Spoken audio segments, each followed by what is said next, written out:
అందరికి శనార్థులలా ఎట్లున్నారు? అందరు మంచిగున్నారా? నేనైతే జబర్దస్త్కున్నా. ఇక సిట్టం వచ్చిందంటే గమ్మత్ గమ్మత్ ముచ్చట్లు జబర్దస్త్ ముచ్చట్లు అయితే పట్టుకొని వస్తుందని ఎరికే కదా. ఇక ఆలస్యం దేనికి, ముందైతే పెద్ద అర్థాలు చూద్దాం పాన్రి. తొలి ఏకాదశి పండుగ ముచ్చట్లు భక్తులు చేసిండ్రు భజనలు.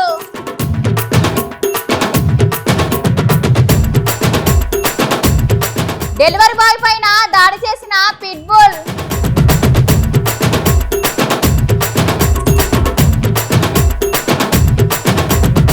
బోనాల పండుగల అవకతవకలు గరమైన ప్రేమ శ్యామలక్క.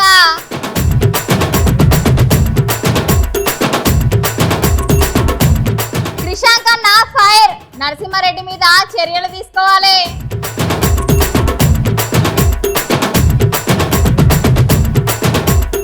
భోగత అందాలు చూస్తున్నారు జనాలు.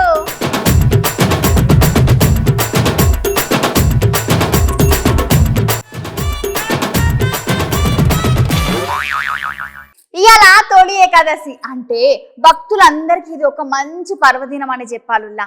ఈ ఏకాదశి రోజున ఇక భక్తులందరూ ఆ ముల్లోకాలను కాపాడే శ్రీమన్నారాయణుని, ఆ విష్ణుమూర్తి యొక్క విష్ణు సహస్రనామాలను చదువుకుంటా ఇక దేవుడు అనుగ్రహం పొందడానికి ఇక భక్తులందరూ భక్తి శ్రద్ధలతోటి దేవుని గొల్చే రోజు. మరిగా ముచ్చటేందో చూద్దామా?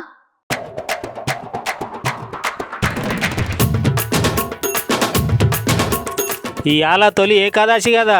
అయితే ఈ తొలి ఏకాదశి రోజున జగన్నాథుడు శ్రీమన్నారాయణుడు సన్నించే సమయం అట.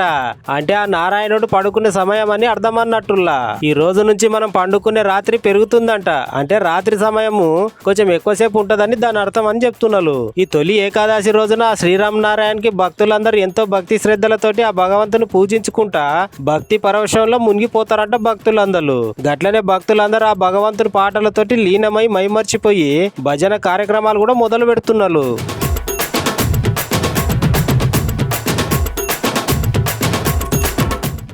ఒకటి కాదు, రెండు కాదు, ఏకంగా 45 లక్షల రూపాయలు కాచేసిండ్రట కెనరా బ్యాంకు బీసీ పార్టీ నిర్వాహకురాలు.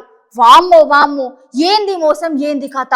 మా పైసలు మాకు కావాలని అంటున్నారు డ్వాక్రా గ్రూప్ సంఘాల మహిళలు అందరు కలిసి.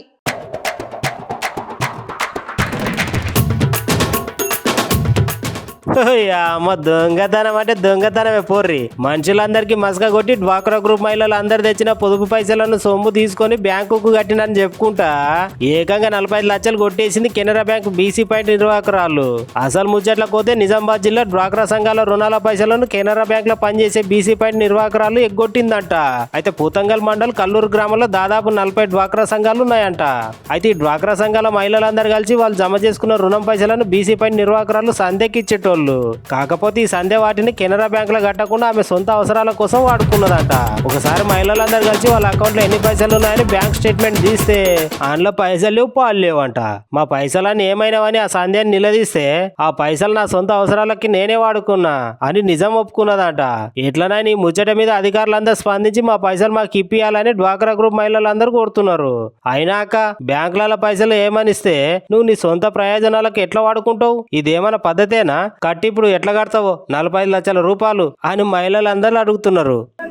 డబ్బులు కట్టాలని బీసీ పాయింట్ చెప్పారు. అయితే వీళ్ళందరూ ఏం చేశారంటే బీసీ పాయింట్ నెల నెల ముందట వసూలు చేస్తుంది సార్. అంటే పీఓఏల ముందట వసూలైన సార్. వసూలైన ఏమంటూ బీసీ పాయింట్కి ఇచ్చారు. బీసీ పాయింట్ ఆమె అకౌంట్లో గ్రూప్లో అకౌంట్లో వేయక ఆమె పర్సనల్ అకౌంట్లో వేసుకొని చేసుకుంది. కాబట్టి గ్రూప్లో వాళ్ళందరికీ న్యాయం చేయాలి. ఎందుకంటే వాళ్ళు కూడా పాపము కూలీ కష్టం చేసుకొని పొలాలెంబటే కష్టపడి మేము నెల నెలకు వసూలు చేసి వాళ్ళు కట్టకుండా కానీ వాళ్ళ ఇళ్లకు తిరిగి పాపం వాళ్ళు ఏం పని చేసినా వాళ్ళకే తెలుసు సార్. వాళ్ళకి తెలుసు, మాకు తెలుసు. ఎందుకంటే మేము ఒక నెల కట్టకుంటే కూడా వాళ్ళ దగ్గర లోన్ రాయడానికి వస్తే వాళ్ళు లోన్ అయిపోయిందని చెప్పారు. అయిపోయిందని చూస్తే నేను అవుట్ స్టాండింగ్ చూస్తే ఇంకా ఉన్నా సార్. ఇదేంటమ్మా అయిపోయిందని చెప్తున్నారు, బ్యాంకులో అవుట్ స్టాండింగ్ ఉంది కదా అంటే, మేడం ప్రతి నెల మేము ఇన్ని నెలలు 31 నెలలు కట్టినాము, మా లోన్ ఎట్లా ఉంటుంది ఇంకా అని నేను బ్యాంకుకి వెళ్ళినా సార్. స్టేట్మెంట్ ఇస్తే మధ్యలో నెలలో కట్టలేదు. అమ్మ ఇది ఏదో తేడా వస్తుంది, ఎమ్మటే అన్ని గ్రూపులు స్టేట్మెంట్లు తీయండి అనేసి మా సార్ వాళ్ళకి ఎమ్మటే ఇన్ఫర్మేషన్ ఇచ్చింది సార్. కూర్చోబెట్టి మాట్లాడినా ఆమె చేసినానని చెప్పింది సార్. చేసినా అని చెప్పినా మా వాళ్ళకి చేసినాను, వాళ్ళు కడతారు బుధవారం రోజు అని చెప్పింది. అయితే ఆ విషయం మీద మరి ఆ మేనేజర్ ఏం స్పందించలేదా? ఎంపీ వస్తే నేను చెప్పమని అంటే ఎంపీ ఉన్నప్పుడు అడిగితే చెప్పారు. తర్వాత నేను కొన్ని క్లియర్ చేశాను, వాళ్ళు చూసుకోలేదు. మరి ఈ మాట డాక్టర్ గుబ్బోళ్ళకి చెప్పాలి కదా నువ్వు? చెప్పలేదు. పెద్ద తప్పు కదా. మరి మేనేజర్కి ఏమైనా సంబంధం లేదా ఈ విషయం? ఎవరికి ఏం సంబంధం లేదు. నేను ఒక్కదాన్ని చేసిన, ఎవరికి కూడా ఏం సంబంధం లేదు. మా సిసి మేడం కానీ, సీఏలకు కానీ, బ్యాంక్ మేనేజర్ కానీ ఎవరికి సంబంధం లేదు. నాకు ఒక్కదానికే తెలుసు. మరి ఎంపీ మొన్న బయట పడితేనే మీరేమంటున్నారు మేడం? ఎంత డబ్బులు మొత్తం? 45 lakhs ఉంటుంది. నేను చేశాను కానీ కంపల్సరీ కడతా, మాకు టైం కావాలి. కుక్కను పెంచుకున్న యజమానులు అయితే కొంచెం జాగ్రత్తగా ఉండాలుల్లా. దొంగలను చూసి కుక్కలు మొరుగుడైతే సర్వసాధారణంగానే గిట్ల డెలివరీ ఇచ్చే డెలివరీ బాయ్ పిక్కను పట్టుకొని పీకుడైతే చాలా తప్పు అంటున్నారు అందరూ.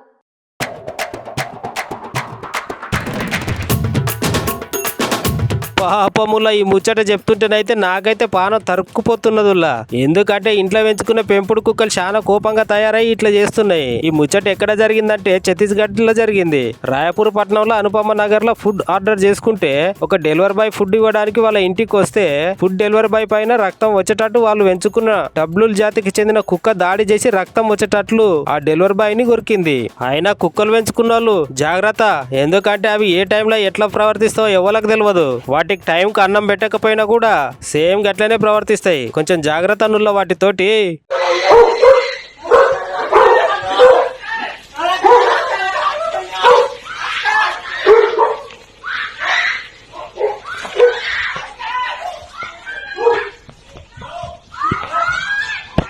देखो उसका पूरा, उसको देखो तो पहले।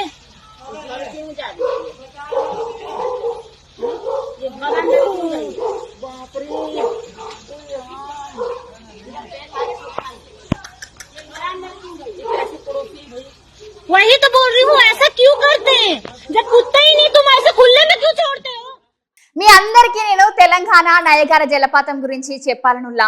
తెలంగాణలో వర్షాలు షురూ అయినాయి అంటే చాలు ఎక్కడెక్కడి నుంచో జనాలందరూ వచ్చి ఆ జలపాతాన్ని సందర్శించి మనసును కొంచెం సంతోషపరుచుకుంటారని చెప్పాలుల్లా. మరి గా జలపాతం గురించిన విశేషాలు ఏందో తెలుసుకుందామా?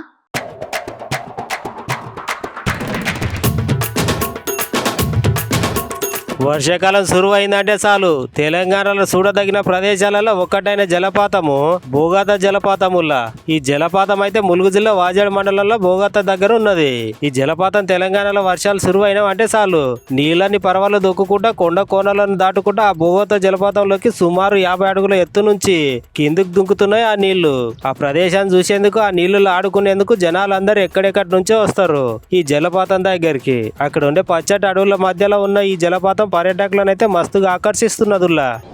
చాలా అద్భుతంగా ఉంది. మన తెలంగాణ నయగార అనే పేరు పెట్టినట్టే అట్లాగే ఉంది ఇది సేమ్. మాకైతే చాలా ఆనందంగా ఉంది. కానీ కొద్దిగా లేట్గా వచ్చినాం మేము, ఏం కాదు కానీ చూసినందుకైతే చాలా సాటిస్ఫై అయినాం. బ్రహ్మాండంగా ఉంది. Thank you. ఇంకా కొంతమందిని మాట్లాడే ప్రయత్నం చేద్దాం. అన్న, ఎలా ఉంది బోగతా జలపాతం? చాలా బాగుందండి. మేము వరంగల్ నుంచి వచ్చాము. లైక్ మనము యుఎస్ వేరే విదేశాల్లో వెళ్ళినప్పుడు చూసేటువంటి waterfalls, artificial waterfalls కంటే స్వయం సిద్ధంగా ఏర్పడినటువంటి ఈ బొగాతా జలపాతము చాలా విశిష్టమైన ప్రాచుర్యాన్ని పొంది దాదాపు దేశ నలుమూలలకు కూడా విస్తరించినట్టుంది. కాబట్టి ఇది మన వరంగల్ జిల్లాలో ఉండడం మన ప్రజల అదృష్టం అని భావిస్తూ చాలా బాగుందండి. మేము చాలా కూడా ఎంజాయ్ చేశాము. బాగుందండి. ఇవాళ మన్న క్రిషాంక్ అన్న విలేకరుల సమావేశంలో మాట్లాడుకుంటా కంటెస్ట్ ఆఫ్ ది కోర్టు కింద నరసింహారెడ్డి మీద చర్యలు తీసుకోవాలని మండిపడ్డాడు. సుప్రీంకోర్టు ఇచ్చిన తీర్పును చెత్త చెదారమని నరసింహారెడ్డి ఎట్లా మాట్లాడతాడు? ఈ ముచ్చట మీద నరసింహారెడ్డి సమాధానం చెప్పాల్సిన అవసరం ఉందని అన్న మస్తుగా గరమైతున్నాడులా. మరి గా ముచ్చట ఏందో ఓ పాలు మీరు కూడా వినుండ్రి.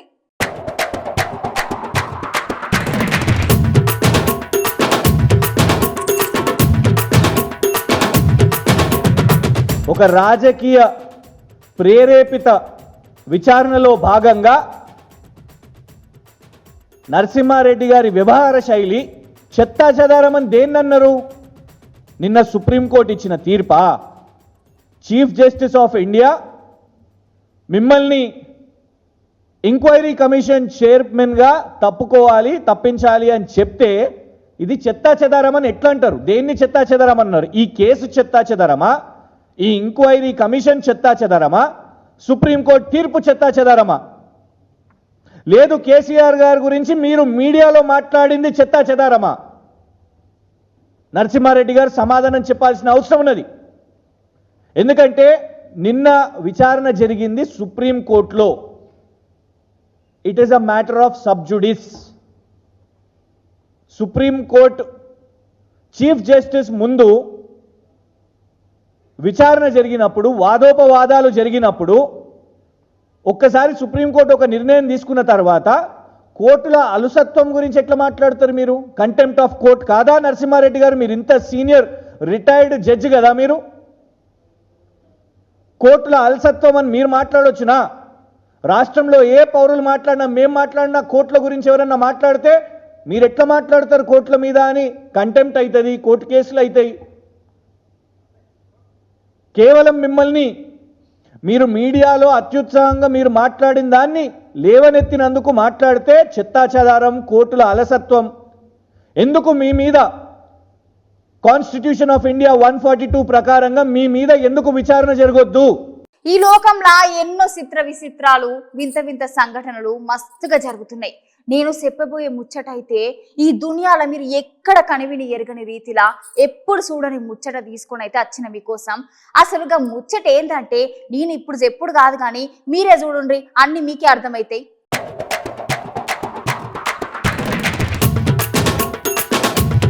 ఇప్పుడు నేను చెప్పబోయే ముచ్చట ఇంటనైతే మీరు నిజంగానే పరిశాన్ అవుతారులా.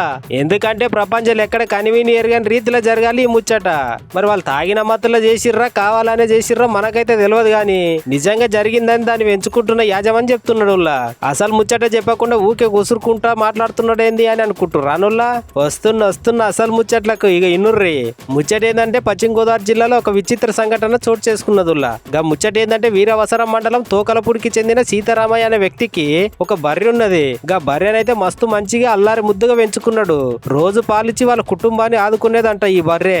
అయితే కొంతమంది దుర్మార్గులు సాయంత్రం పూట వాళ్ళు వండుకున్నది చూసి తాగొచ్చి ఆ బర్రె కాలను కట్టేసి మరీ రేపు చేసిర్రంట. ఆ బర్రె యాజమని చెప్తున్నాడు. చూసిర్రా ఈ వింత విచిత్ర సంఘటన? ఏం చెప్పాలనో ఏమో ఏం అర్థం కాకపోయా. అయినా తాగిన మత్తులు ఎవరైనా బర్రెను కట్టేసి మరీ అత్యాచారానికి పాల్పడతారా? మీరు ఎంతటి పాపాత్ములు రా నాయన. మీలాంటి మనుషులని ఈ దునియాలో ఎక్కడ చూడలే అని అంటున్నారు ఈ దిన్నోళ్ళు. సాయంత్రం పొద్దున పూట పని పాలు తీసుకొని వచ్చేటప్పటికి గేదెని మానభంగం ఏ రోడ్డు పాక నుంచి పగ్గం పట్టుకొచ్చేసి 4 కాళ్ళు కట్టేసి గేదెని పడగొట్టేసి దాన్ని మానభంగం చేసి గేదె లేకుండా చేసేసారండి. దాన్ని మెల్లిమెల్లిగా పాకలను బయటికి తీసుకొస్తుంటే గేదె నడలేకపోతుంది. అప్పుడు దాటగారికి ఫోన్ చేసి, పశువుల దాటగారికి ఫోన్ చేసి ఆయన రప్పించి 4 ఇండేసి చేయించి ఆయనతో మాట్లాడితే గేదెని ఎవరో రేపు చేశారు, పడగొట్టేశారు.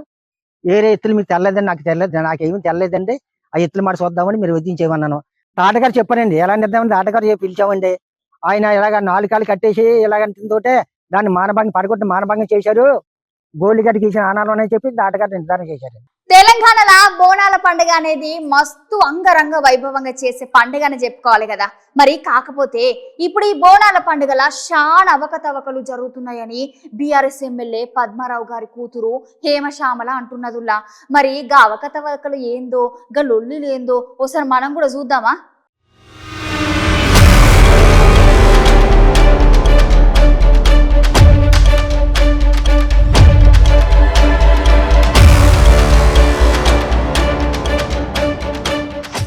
మన తెలంగాణ రాష్ట్రంలోనే పిల్లలు పెద్దలు అందరు కలిసి సంబరంగా చేసుకున్న పండుగ అంటే బోనాల పండుగ కదనుల్లా. ముఖ్యమైనది ఈ బోనాల పండుగ వచ్చిందంటే చాలు పార్టీలల్లో కూడా కొత్త కొత్త పంచాయతీలు తయారవుతాయి. ఇప్పుడు కూడా గదే కథ జరిగింది బీఆర్ఎస్ వాళ్ళకు కాంగ్రెస్ వాళ్ళకు నడుమితల. గా పంచాయతీ ఏంటంటే బోనాల పండుగకు చెక్కులు పంపిణీ చేస్తారు కదా. గా చెక్కులు పంపిణీ చేసే కార్యక్రమంలో కాంగ్రెస్ ప్రభుత్వం అట ఆ స్థానిక ఎమ్మెల్యే పద్మారావు గారి ఫోటో లేకుండానే ప్రోటోకాల్ ఉల్లంఘించి చెక్కులు పంపిణీ చేస్తున్నారని పద్మారావు కూతురు హేమశ్యామల ఆందోళన చేస్తున్నది.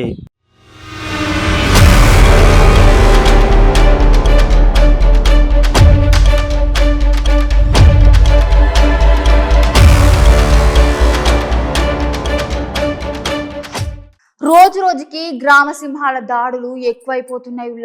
మొన్నటికి మొన్న వీధి కుక్కలు ఏం చేసినాయో మన అందరం చూసినాం కదా. కాకపోతే ఇప్పుడు అవి దాడి చేసి ఏకంగా పిల్లగాళ్ళనే చంపుతున్నాయట. మరి ముచ్చట ఏందో చూద్దామా?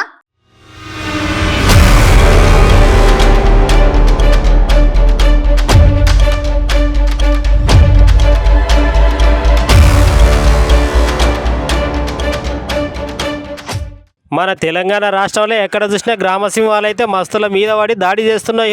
చిన్న పెద్ద ముసలి ముతక తేడా లేకుండా జనాలందరి మీద పడి వీధి కుక్కలు దాడి చేస్తున్నాయి. ఈ వీధి కుక్కల వీరంగంలో చాలా మంది అమాయకులు బలైపోతున్నారు. ఈ వీధి కుక్కల ఆగడాలకు అద్దులు లేకుండా పోతున్నాయి. దీనికి సంబంధించి స్థానికంగా ఉన్న అధికారులు కూడా ఏం పట్టించుకోవడం లేదట. గట్లనే ఈ వీధి కుక్కల దాడిలో ఒక బాలుడు మృతి చెందింది. మరో బాలుడికి తీవ్రంగా గాయాలైన ముచ్చట ఎక్కడ జరిగిందంటే హైదరాబాద్ జవహర్ నగర్ పరిధిలో ఆదర్శనగర్ కాలనీలో విహాన్ అనే పిల్లగాని పైన కుక్కలు గుంపుగా ఒకటేసారి వచ్చి దాడి చేసి విహాన్ నెత్తి భాగాన్ని పీక్కొని తినుడుతోటే జుట్టు చర్మం ఊసిపోయి నేలపై పడ్డాయి. ఎంబటే వాళ్ళ కుటుంబ సభ్యులందరూ అక్కడికి ఊరుకొచ్చి ఆ పిల్లగాని హాస్పిటల్ కి తీసుకుపోయి చికిత్స చేపిస్తుండగానే మృతి చెందిండట. ఇట్లాంటి దాడులు చాలా జరుగుతున్నా కూడా ప్రభుత్వం స్థానికంగా ఉన్న నాయకులు జిహెచ్ఎంసీ నాయకులు పట్టించుకోవడం లేదని స్థానికులు భయాందోళనకు గురవుతున్నారట.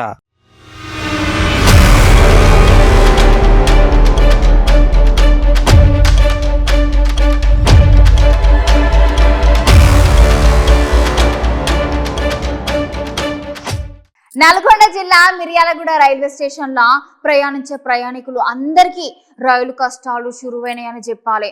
ఎందుకంటే మిర్యాలగూడ రైల్వే స్టేషన్ లా ఆగే రైళ్లు ఇప్పుడైతే ఆగుతలేవట. దీంతో ఇక ప్రయాణికులు మస్తు కష్టాలు పడుతున్నారట. మరిగా ముచ్చట ఏందో చూద్దామా.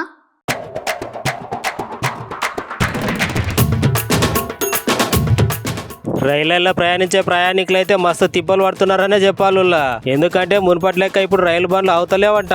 అందుకనే రైళ్లలో ప్రయాణించే ప్రయాణికులకు కష్టాలు మొదలైనవని చెప్తున్నారు. అయితే నల్గొండ జిల్లా మిర్యాలగూడ రైల్వే స్టేషన్ లో ఈ నెల 19వ తేదీ నుంచి నారాయణాద్రి ఎక్స్ప్రెస్, చెన్నై ఎక్స్ప్రెస్ రైళ్లు అవుతలేవంట. కరోనా వచ్చినప్పటి సంది ఈ సేవలు నిలిచిపోయినాయంట. కరోనా అయిపోయిన తర్వాత నల్గొండ ఎంపీ ఉత్తమ్ కుమార్ రెడ్డి సార్ ఉన్నాడు కదా, ఆ సార్ చొరవ తీసుకుని రైల్వే అధికారులను వేడుకుంటే సంవత్సరం పాటు అనుమతి ఇచ్చిరంట రైల్వే శాఖ అధికారులు. ఇప్పుడు గడువు అయిపోయింది కాబట్టి రైలు ఆగుతలేవని రైళ్లలో ప్రయాణించే ప్రయాణికులు వాళ్ళ కష్టాలని చెప్పుకుంటుర్రు.